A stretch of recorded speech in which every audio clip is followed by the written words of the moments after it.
c'est la clé de la barrière. Ça, c'est la petite porte blindée. Non. Non, ça, c'est la clé du garage. Et ça...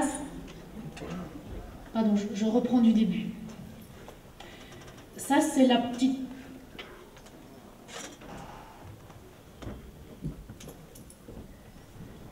Si je change la serrure, il a dit qu'il me tue. Il dit que c'est aussi chez lui, ici, seulement parce qu'il y a habité. Mais moi, je la louais déjà avant qu'il arrive, ma maison. Et si je change la serrure maintenant, il me tue. Je la change? Je la change pas? Finalement, je ne l'ai pas changée. Et c'est ainsi qu'il est entré de nuit tranquillement avec ses clés et qu'il m'a étranglée pendant mon sommeil. Le petit ne s'est aperçu de rien et il a continué à dormir. Il était gentil avec le petit. Il l'emmenait au terrain de sport pour voir les matchs. C'est ça qui m'a trompée. Si on est gentil avec le petit, on le sera aussi avec moi, je pensais.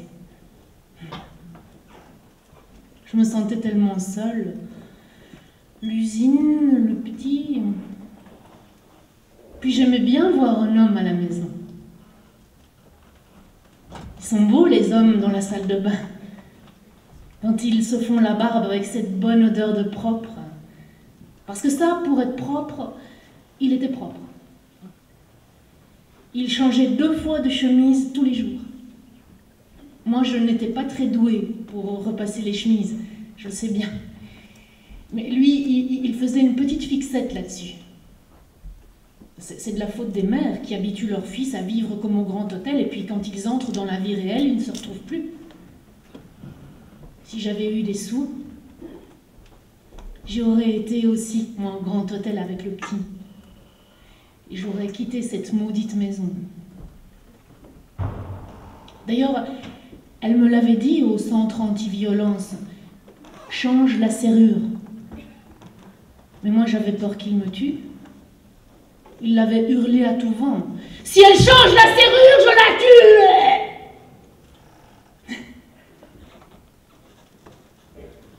Moi, je ne l'ai pas changé.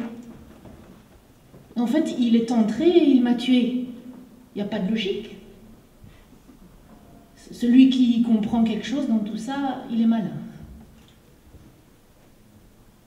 Alors donc, ça, c'est celle de la porte d'entrée. Non, c'est celle de la barrière.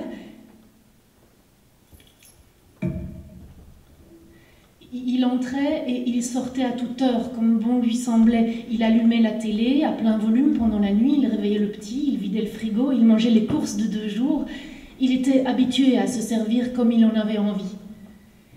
Puis, il venait dans la chambre à coucher et là aussi, il se servait comme il en avait envie. Il n'y a que les clés de la salle de bain qu'il n'avait pas et je pouvais m'y enfermer et pleurer tranquillement. Pourtant, après la dernière discussion, il avait l'air calmé. Tu verras qu'il a compris, j'ai pensé. Il ne m'a même pas dit « si tu changes la serrure, je te tue ». Alors je me suis dit « peut-être bien que demain je la change alors ». Je n'en ai pas eu le temps. Il m'a tué avant.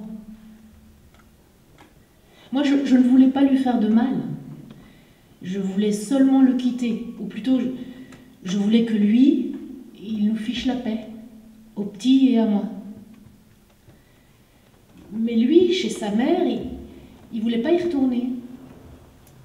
Et pourtant, sa mère, elle repassait les chemises mieux que moi. Il me le disait toujours, tu devrais demander à ma mère qu'elle t'apprenne. Mais j'ai pas eu le temps de le faire. Excusez-moi, vous pourriez leur dire, vous, aux filles du centre anti-violence, qu'elles avaient raison? Parce que moi, je ne les ai pas retrouvées. Il paraît qu'elles ont dû déménager pour une question de budget. Et à la place, il y a une banque. Mais mon emprunt, moi, ils ne me l'ont pas donné. C'est dommage. Parce que moi, j'aurais bien voulu la quitter, cette maison. Et maintenant, je me retrouve avec toutes ces clés et je ne sais pas ce qu'elles ouvrent. Enfin, ça, c'est la clé de la barrière. Mais ça,